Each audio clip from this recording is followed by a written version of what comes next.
Good morning everyone. आज का the Hindu हम स्टार्ट करते हैं। आज हम डिस्कस करेंगे गवर्नमेंट ई मार्केट प्लेस को। गवर्नमेंट ई मार्केट प्लेस बहुत इम्पॉर्टेंट आर्टिकल है जो 2016 में लॉन्च किया गया था। ये पोर्टल जो है गवर्नमेंट की जो प्रोक्रूटमेंट है उससे रिलेटेड है, ठीक है।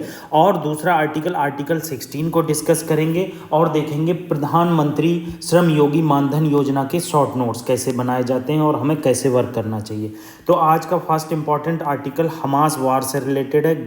इजराइल और हमास के बीच जो वार चल रही है उसको डिस्कस कर लेते हैं। देखो, अभी कुछ नेतन्याहू और हमास के चीफ ने हिंट दिया है कि गाज़ा में ट्रूस हो सकता है। अभी आप जानते हैं हज़ारों बच्चे मारे जा चुके हैं इजराइल के द्वारा और बहुत सारे हॉस्पिटल्स पे भी अटैक किए गए हैं, तो बहुत ज़्यादा उसका क्रिटिसिज्म हो रहा है। तो हमास ने जो लोग बंधक बनाए, जो हमास ने वार स्टार्ट की थी, हमास की वजह से जो क्राइसिस इमर्ज हुआ पैलेस्टाइन में, उसको मद्देनज़र रखते हुए बहुत सारी कंट्रीज़ के द्वारा मीडिएशन किया जा रहा है। तो आगे देखते हैं इस केस में क्या होगा। टनल में जो 41% फंसे हुए हैं उसके में वर्किंग जारी है लोगों के द्वारा, और एक वीडियो भी अभी रिलीज किया गया है। पहला वीडियो वहाँ का एक रिलीज़ किया गया। तो उत्तरकाशी डिस्ट्रिक्ट में ये क्राइसिस जो इमर्ज हुआ, कल हमने इसमें नेशनल पार्क और टाइगर रिजर्व डिस्कस किए थे कि उत्तराखंड में कौन कौन से नेशनल पार्क हैं, कौन कौन से टाइगर रिजर्व हैं, ठीक है।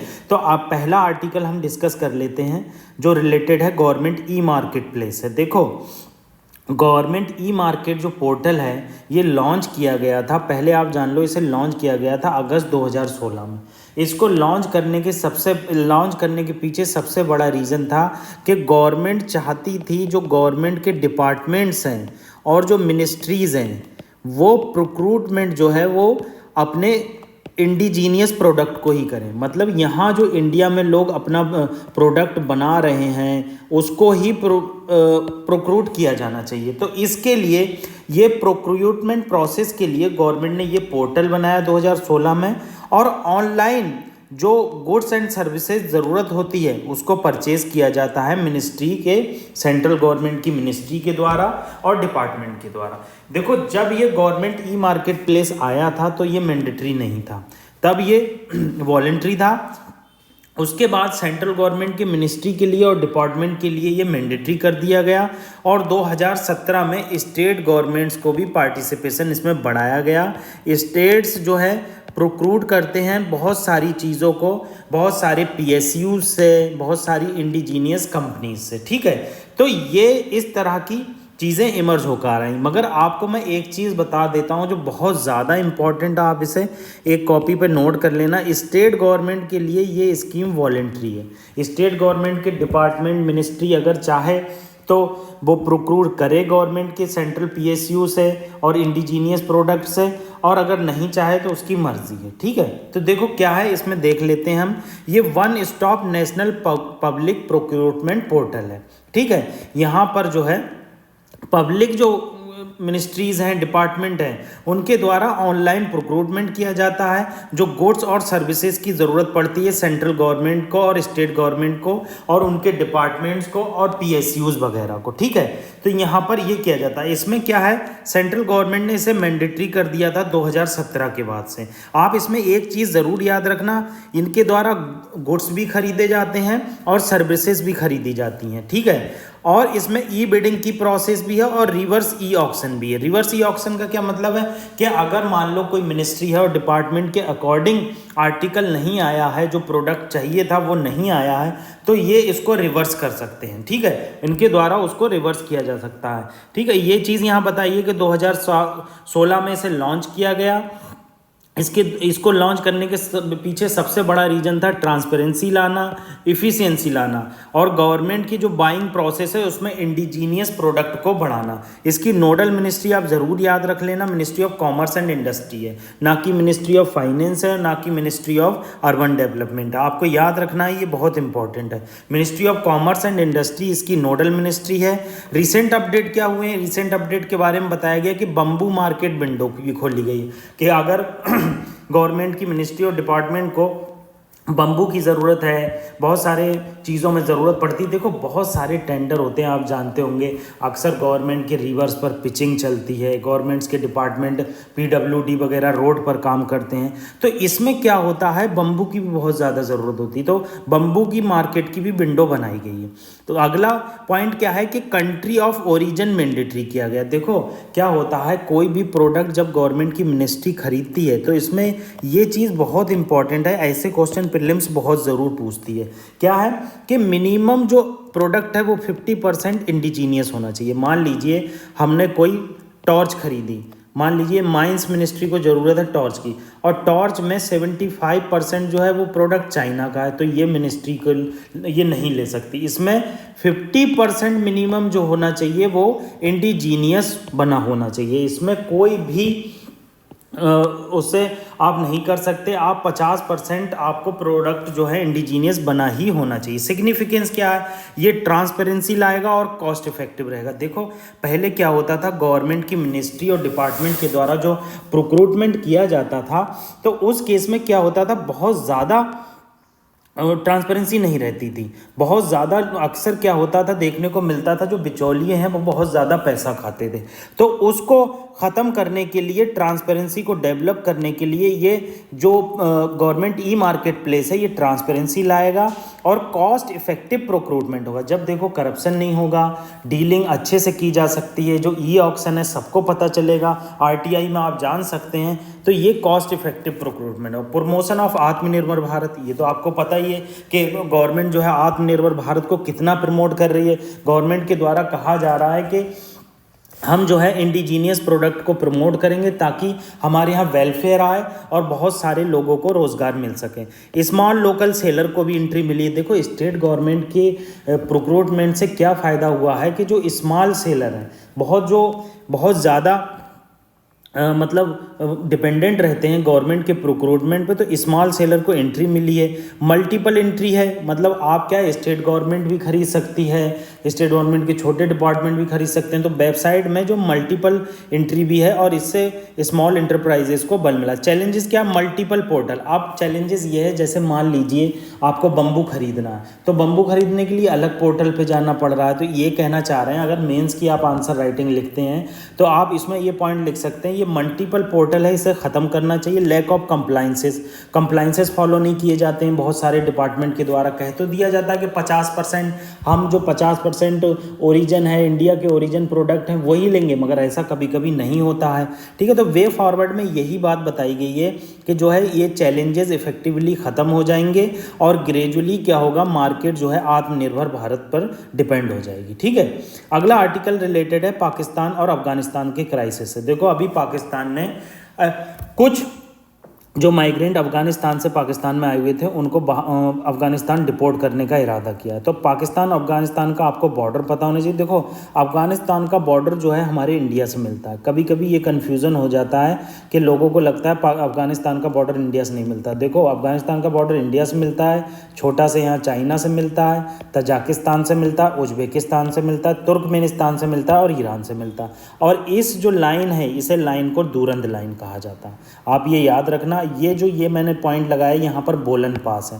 ये बोलन पास जो है यहाँ से जाती है, ये विद इन पाकिस्तान है। कभी कभी ऐसे पॉइंट डाल देता है जो बोलन पास है जो अफगानिस्तान से पाकिस्तान जाने का रास्ता, नहीं, ये बोलन पास विद इन पाकिस्तान है। यहाँ पर एक पास और है, वो आपको बताना वो कौन सी पास है जो अफगानिस्तान से पाकिस्तान जाने में मदद करती है।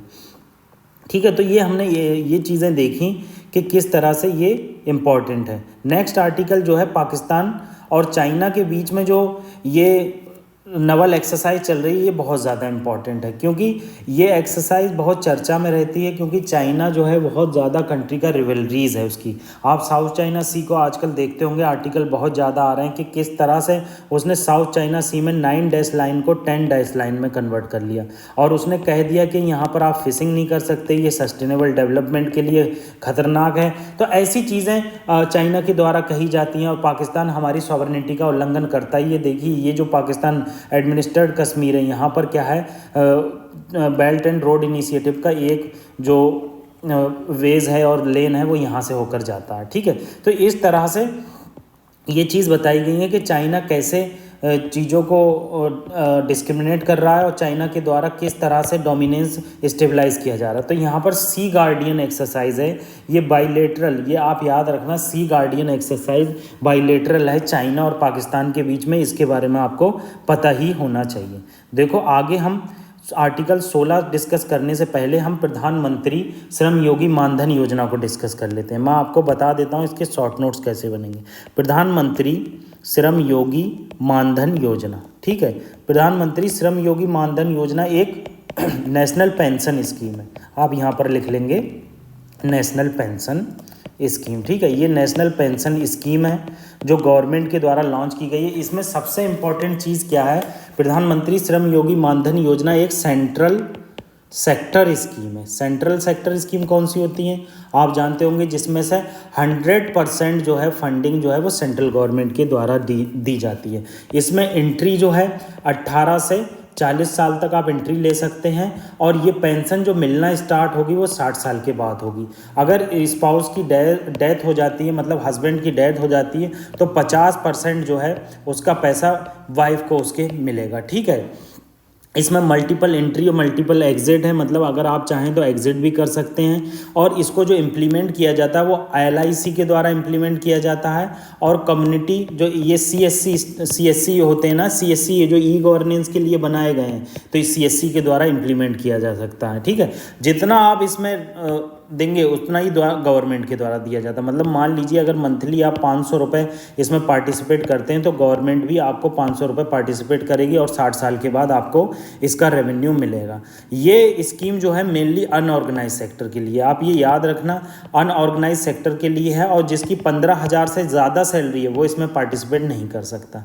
अनऑर्गेनाइज सेक्टर के लिए है और जिसकी 15,000 से ज़्यादा सैलरी है वो इसमें पार्टिसिपेट नहीं कर सकता। और इसको जो इम्प्लीमेंट किया जा रहा है Ministry of Labour and Employment, आप याद रखना, Ministry of Labour and Employment, MoLE भी कह सकते हैं इसे, Ministry of Labour and Employment, ठीक है। आर्टिकल 16 डिस्कस करने से पहले हम एक क्वेश्चन डिस्कस कर लेते हैं जो पॉलिटी का बहुत इंपॉर्टेंट क्वेश्चन है। रिसेंटली इसकी चर्चा बहुत ज़्यादा हुई है। आप कहीं भी खड़े होंगे तो आपको ये चीज़ देखने को मिलेगी कि इंडिया जो है फेडरल गवर्नमेंट है या नहीं है, ऐसी सब बातें देखने को मिलती हैं। तो पहला एजर्सन क्या कह रहा है, एजर्सन कह रहा है as per the constitution executive power of a center are superior to executive power of state, ठीक है। एजर्सन रीज़न क्या कह रहा है, according to the constitution India is a federal state, ठीक है। ये देखो अकॉर्डिंग टू द कॉन्स्टिट्यूशन लिखा है, हमें इस पे ध्यान देने की ज़रूरत है। According to the constitution India is a federation of state, ये गलत है। एक्चुअली क्या है, ये USA का कॉन्सेप्ट उठा के बार बार UPSC पूछती है। आपसे पूछा जाएगा India is a federal of state according to article 1, मगर हमें पता है आर्टिकल हमारे 1 में बताया गया है इंडिया देखो is a union of state. आप यहाँ देखो wrong, because India is a union and not federation of state. Federation of state जो है ये कहा जाता है हमारी USA को। क्यों कहा जाता है, क्योंकि बहुत सारे स्टेट मिलकर उन्होंने एक कंट्री का निर्माण किया और जो पावर है एक्चुअली वो बहुत ज़्यादा स्टेट के पास है। हमारे इंडिया में क्या है, जो स्टेट के पास है सेसेशनिस्ट पावर नहीं है। अगर इमरजेंसी आती है तो उस केस में हमारी India as a unitary work करती है। यूनिटरी का मतलब क्या है कि सेंट्रल गवर्नमेंट हावी हो जाती है और स्टेट गवर्नमेंट का रोल बहुत ज़्यादा कम हो जाता है। आप जानते होंगे जब नेशनल इमरजेंसी लगाई जाती है, तो स्टेट लेजिस्लेटिव असेंबली को डिसॉल्व नहीं किया जाता, मगर स्टेट लेजिस्लेटिव असेंबली को डायरेक्शन जो है वो सेंट्रल गवर्नमेंट के द्वारा दी जाती है। ऐसे ही प्रेसिडेंट रूल में भी होता है। तो इस तरह की बेसिक चीज़ें आपको पता होना चाहिए। तो इसमें आर तो गलत हो गया, तो इसका ऑप्शन सी हो गया, ठीक है। ए सही है। ए क्यों सही है, क्या होता है हमारे कॉन्स्टिट्यूशन के according central government time to time state government को नेसेसरी पर्पज़ के लिए डायरेक्शन दे सकता है। अगर स्टेट गवर्नमेंट नेसेसरी पर्पज़ के लिए जो डायरेक्शन दी गई है स्टेट गवर्नमेंट को सेंट्रल गवर्नमेंट के द्वारा आर्टिकल 365 के अंदर, देखो आर्टिकल 365 कहता है कि सेंट्रल गवर्नमेंट के द्वारा स्टेट गवर्नमेंट को कॉन्स्टिट्यूशन इंप्लीमेंट करने के लिए टाइम टू टाइम डायरेक्शन दी जाती है। मगर अगर इस डायरेक्शन को इंप्लीमेंट नहीं किया जाता है तो वहाँ पर प्रेसिडेंट रूल लगा दिया जाएगा। तो पहला क्या है, एग्जीक्यूटिव पावर जो सेंटर की होती है वो सुपीरियर होती है एग्जीक्यूटिव पावर ऑफ स्टेट्स है, ठीक है। तो ये इंपॉर्टेंट चीज़ थी जिसके बारे में आपको पता ही होना चाहिए। वो आर्टिकल 16 को डिस्कस कर लेते हैं।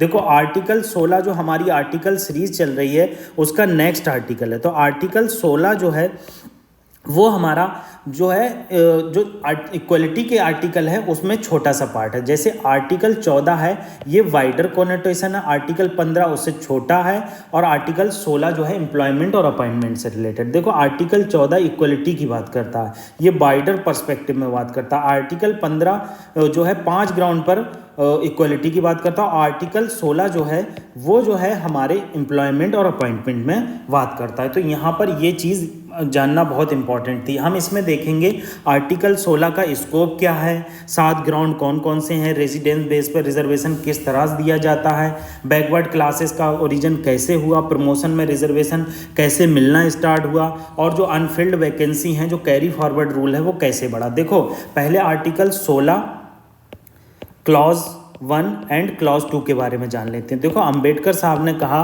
कि इक्वलिटी को प्रमोट करने के लिए जो बैकवर्ड सेक्शन है, जो मतलब निगेटिव है, मान लीजिए ये 2 बंदे खड़े हैं तो ये जो ज़्यादा अमीर है और इसके पास रिसोर्सेज ज़्यादा हैं, मगर ये जो बंदा है इसके साथ बहुत ज़्यादा डिस्क्रिमिनेट किया गया है बहुत सालों से। तो अगर आप वेलफेयर स्टेट बनाना चाहते हैं तो जो डाउन ट्रॉडन कम्युनिटी है इसको आगे बढ़ाना होगा। तो ये जो इक्वलिटी माइनस में जा रही है इसको प्लस करना होगा, और जो बैकवर्ड रीजन है या बैकवर्ड लोग हैं उनको आगे बढ़ाना होगा। तो आर्टिकल 16(1) और 16(2) है इक्वलिटी ऑफ अपॉर्चुनिटी की बात करता है एम्प्लॉयमेंट एंड अपॉइंटमेंट में। स्टेट के द्वारा क्या किया जा सकता है, देखो स्टेट के द्वारा religion, race, caste, sex and place of birth हमने आर्टिकल 15 में देखा था, मगर इसमें 2 चीज़ और जुड़ जाती हैं, डिसेंट एंड रेजिडेंस। ये 2 इन 7 चीज़ों के ग्राउंड पर पब्लिक मतलब सेंट्रल गवर्नमेंट के द्वारा या स्टेट गवर्नमेंट के द्वारा डिस्क्रिमिनेट नहीं किया जा सकता। अगर आपके द्वारा कोई भी रूल बनाए जाते हैं कि आप इस सर्विस में ये क्राइटेरिया लेंगे तो आप इस क्राइटेरिया को ऐड नहीं कर सकते। मान लीजिए सर्विस में रूल बनाया जा सकता है कि हम जो है पुलिस का रिक्रूटमेंट कर रहे हैं और उसमें दलित कम्युनिटी को नहीं लिया जाएगा, तो रिलीजन बेस पर और कास्ट के बेस पे ये डिस्क्रिमिनेशन हो गया, और तो इसको ये इस तरह के डिस्क्रिमिनेट को नेग्लेक्ट किया जाएगा, और अगर ऐसा गवर्नमेंट करती है तो उसको नल एंड वॉइड कर दिया जाएगा। तो ये 7 ग्राउंड हैं। इन 7 ग्राउंड पर स्टेट गवर्नमेंट, मतलब स्टेट कहने का मतलब यहाँ है ये सेंट्रल गवर्नमेंट। आप समझिए जब भी स्टेट वर्ड यूज होगा तो मेनली वो सेंट्रल गवर्नमेंट के लिए यूज होगा। तो स्टेट के द्वारा डिस्क्रिमिनेट नहीं किया जा सकता। Religion, race, caste, sex, place of birth, descent and residence, ये 2 पॉइंट जो हैं 16 में मौजूद हैं, बाकी ये 15 में भी मौजूद थे। तो टोटल 16 आर्टिकल 16 में 7 जो मेन पॉइंट है वो मौजूद हैं, ठीक है। अब आर्टिकल 16 आर्टिकल 16 क्लॉज 3 क्या कहता है, reservation on the basis of residence. मतलब ये रेजिडेंस के बेसिस पर पार्लियामेंट को पावर देता है कि आप रिजर्वेशन दे सकते हैं। देखो आपने देखा ऊपर देखा कि रेजिडेंस के बेसिस पर आप डिस्क्रिमिनेशन नहीं कर सकते, मगर आर्टिकल 16(3) एक ऐसा एक्सेप्शन है जिसमें कहता है कि पार्लियामेंट को एक्सेप्शनल पावर दी गई है बैकवर्ड एरियाज को अपवर्ड लाने के लिए। अगर मान लीजिए ये मान लीजिए बस्तर और दंतेवाड़ा का रीजन है, और ये बस्तर और दंतेवाड़ा रीजन में बहुत ज़्यादा नक्सलवाद है और यहाँ पर बहुत ज़्यादा बैकवर्डनेस है, तो रेजिडेंस के बेसिस पर बस्तर और दंतेवाड़ा में बहुत ज़्यादा रिजर्वेशन दिया जा सकता है और इन्हें एम्प्लॉयमेंट की अपॉर्चुनिटी दी जा सकती है, ठीक है। इसमें 2 चीज़ें हैं, इसमें क्यों ये रेजिडेंस के बेसिस पर डिस्क्रिमिनेशन लाया गया। पहला, एक्सेलरेट डेवलपमेंट को एक्सेलरेट करने के लिए, और दूसरा जो है इक्वलिटी ऑफ अपॉर्चुनिटी, मतलब इस एरिया में जो लोग अपॉर्चुनिटी को इक्वली अवेल नहीं कर पाए हैं उनको अवेलेबल कराने के लिए, ठीक है। आर्टिकल 16 जो है वो बात करता है बैकवर्ड रीजन की, मतलब जो लोग बैकवर्ड क्लासेस से हैं। बैकवर्ड क्लासेस कौन कौन से हैं, मतलब देखो आर्टिकल 16 जब केस आया था तो जो मेनली आर्टिकल 16 क्लॉज 4 जब ये आया था तो ये बैकवर्ड क्लासेस का मतलब यहाँ पर था एससीज और एसटीज। मतलब एससीज और एसटीज के लिए स्पेशल प्रावधान किए जा सकते हैं। उनका एडिक्यूट अगर रिप्रेजेंटेशन नहीं है, अगर वो एडिक्यूट रिप्रेजेंट नहीं करते हैं तो उस केस में आर्टिकल 16 का यूज़ किया जाता है। देखो Balaji versus State of Mysore case में 2 कंडीशन बताई गई, अगर ये 2 कंडीशन फॉलो होती हैं तो आपके द्वारा जो बैकवर्ड क्लासेस हैं सोशली और एजुकेशनली, इनको रिजर्वेशन दिया जा सकता है। कैसे? आप देखो, मैंने आपको बताया बालाजी, आप ये नोट कर लेना, Balaji versus State of Mysore case. इस केस में सुप्रीम कोर्ट ने 2 कंडीशन बताई जिसकी वजह से आर्टिकल 16 क्लॉज 4 को इम्प्लीमेंट किया जा सकता है। पहली चीज़ क्या बताई कि जो कम्युनिटी होना चाहिए वो सोशली और एजुकेशनली, ये इकोनॉमिकली नहीं है, एजुकेशनली बैकवर्ड होना चाहिए। ठीक है। दूसरी कंडीशन क्या बताई? उसका सर्विसेज में एडिक्वेट रिप्रेजेंटेशन नहीं है। अगर किसी का मान लो कोई सर्विस है, स्टेट गवर्नमेंट ने मान लो सर्विस शुरू की कि हम जो है एक कैफ़े बनाएंगे और उस कैफ़े में हम लोगों को मदद प्रोवाइड करेंगे, उनकी ग्रीवेंस रिड्रेसल करेंगे। अब उस डिपार्टमेंट में क्या है, एडिक्वेट रिप्रेजेंटेशन ही नहीं है दलित का, मुस्लिम्स का और बैकवर्ड क्लासेस का। तो उस केस में क्या है कि आर्टिकल 16(4) के अंदर बैकवर्ड क्लासेस को रिजर्वेशन दिया जा सकता है। ये 2 कंडीशन इमर्ज होकर आई Balaji versus State of Mysore case से, सोशली और एजुकेशनली बैकवर्ड क्लासेस और इनएडिक्वेट रिप्रेजेंटेशन। अगर एडिक्वेट रिप्रेजेंटेशन नहीं है तो आपको क्या है, रिजर्वेशन दिया जाएगा। मगर इसी केस में क्या हुआ, इसके बाद क्या हुआ, केस आया Devadasan versus Union of India. देखो, Devadasan versus Union of India, Devadasan versus Union of India case जो आया, इसके पीछे रीजन क्या था? Carry forward rule. Carry forward rule क्या होता है? जैसे जो बैकवर्ड क्लासेस हैं इनके लिए कैरी फॉरवर्ड रूल रखा गया था। अगर इनके द्वारा जो सीट खाली हैं अगर वो भरी नहीं गई हैं तो नेक्स्ट ईयर वो बढ़ती चली जाएंगी और उन्हें और कम्युनिटी के द्वारा नहीं भरा जाएगा। तो इससे क्या हुआ कि बहुत ज़्यादा रिजर्वेशन बढ़ने लगा। तो गवर्नमेंट ने नहीं, सुप्रीम कोर्ट ने क्या किया, कैरी फॉरवर्ड रूल को नल एंड वॉइड कर दिया और कहा 50% तक आप जो है किसी का वेट कर सकते हैं, मतलब सीट्स को रिजर्व रख सकते हैं। अगर 50% से ज़्यादा सीट्स रिजर्व होती हैं तो आप जो है उसके लिए जनरल प्रिंसिपल लगाइए और जनरल लोगों को लोगों का रिक्रूटमेंट कीजिए। तो ये देवादासन केस से आया। अगला जो चीज़ निकल कर आई वो इंदिरा साहनी केस आई। देखो, इंदिरा साहनी केस बहुत इंपॉर्टेंट है। मैंने शुरू में ही डिस्कस करने से पहले ही आपको बताया कि इंदिरा साहनी केस को मंडल कमीशन केस भी कहा जाता है। मंडल कमीशन केस, क्या रीजन है इसे मंडल कमीशन केस कहा जाता है? 1979 में बीपी मंडल कमीशन बनाया गया जो सोशली और एजुकेशनली बैकवर्ड क्लासेस हैं उनके रिजर्वेशन के लिए। 1980 में इन्होंने रिपोर्ट सबमिट की और 3743 कास्ट बताई गई कि आप इन कास्ट को जो है सोशली और एजुकेशनली बैकवर्ड हैं, इनको रिजर्वेशन देना चाहिए। तो 1990 में, मतलब 10 साल बाद क्या हुआ, बीपी सिंह गवर्नमेंट आई। देखो, बीपी मंडल, ये बीपी मंडल है, ठीक है, और ये बीपी सिंह है। तो बीपी सिंह ने इसको इम्प्लीमेंट किया और 27% रिजर्वेशन बैकवर्ड क्लासेस को दिया।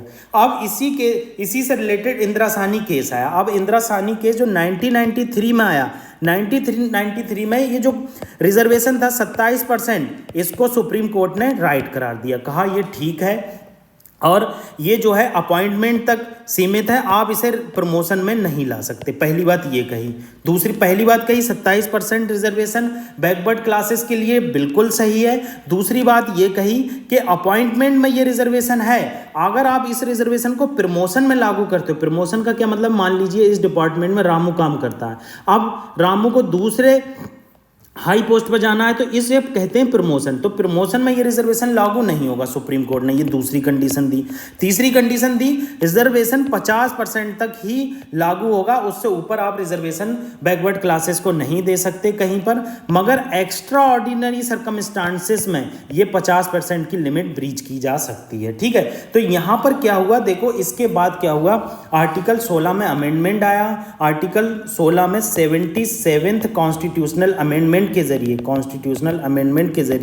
16(4)A मतलब आर्टिकल 16 क्लॉज 4A ऐड किया गया और इसमें रिजर्वेशन जो है प्रमोशन में SC और ST के लिए ऐड कर दिया गया। मतलब जो सुप्रीम कोर्ट ने वर्डिक्ट दी थी उसके अपोजिट हुआ, 16(4)A उसमें ऐड कर दिया गया और जो रिजर्वेशन है वो प्रमोशन में भी लागू किया गया। ठीक है, और 50% की सीलिंग लिमिट भी जो है क्रॉस कर दी गई 16(4)B से। मतलब article 16(4)B 81st constitutional amendment, article 16(4)B 81st constitutional amendment act आया और इसमें 50% की सीलिंग लिमिट को भी क्रॉस कर दिया गया। अब लास्ट सब क्लॉज बता आर्टिकल 16(5), मतलब 16(5) का मतलब आर्टिकल 16 क्लॉज 5 में क्या बताया, रिजर्वेशन टू रिलीजियस इंस्टीट्यूशन, मतलब कि रिजर्वेशन जो है रिलीजियस इंस्टीट्यूशन में किस तरह से दिया जा सकता है, ये चीज़ गई। देखो क्या होता है, जैसे वक्फ बोर्ड है, वक्फ बोर्ड में जो पोस्ट है उसका अपोज किया गया कि पर्टिकुलर रिलीजन को दी जा रही है,